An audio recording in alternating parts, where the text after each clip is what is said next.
pag-usapan ang isa sa mga katanungan ng ating loyal ka-streamers, ano nga bang nangyari sa 4 na raptors na nakita natin sa Jurassic World? Hey! What did I just say? Unang-una, sino-sino nga ba ang mga Velociraptors na ito? Kung maaalala nyo, sila ay pinangalan ng Blue, Charlie, Delta at Echo. At sa mundo ng pelikulang ito, sila ay sabay-sabay na napisa sa taong 2012 sa loob ng isa sa mga pasilidad sa Jurassic World. Sa paglaki nila, sila ay nalagaan ni Owen Grady. Sinanay sila at natutong makinig sa kanya. Sani, para si Owen ay maging alpha ng kanilang grupo. Alpha, Blue, Charlie, Delta at Echo. Ang mga raptors na ito ay puro babae at sila ay tunay na magkakapatid.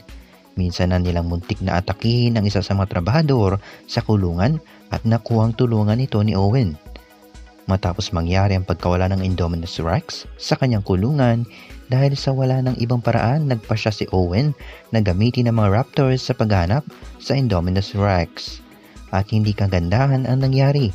Ginawang alalay ng Indominus Rex ang mga raptors. Dahil sa kaguluhan, unang namatay si Charlie matapos itong pasabugan ng missile ng isa sa mga tauhan. At pagdating sa huling eksena ng pelikula, nakuha muli ni Owen Grady ang tiwala ni na Blue, Delta at Echo at pinagtulungan nila ang Indominus Rex.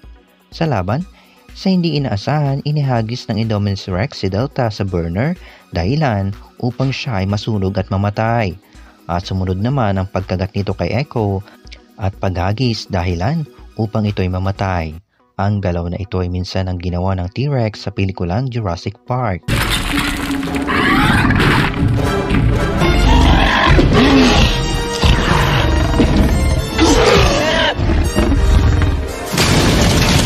Maraming espekulasyon na buhay pa raw si Echo dahil ayon sa ilang draft ng ending ng pelikula, balak talaga nilang may 2 raptors na mabubuhay.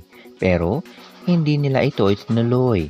Pero sa tingin ko namatay lahat ng kapatid ni Blue. May kita naman natin na patay na si Echo sa pagkakataong kinagat pa lang siya ng Indominus Rex. Lalo na't ang Indominus Rex ang siyang may pinakamalakas na kagat sa kanilang lahat. Ang magandang balita, si Blue ay may anak na. Nahuli nating nakita sa Jurassic World Dominion. Ano kaya masasabi niyo sa pinag-usapan natin? May katanungan ka ba? Just comment down below. Huwag kalimutan mag-iwan ng like, subscribe ka na kung bago ka dito. Kita-kita tayo sa susunod.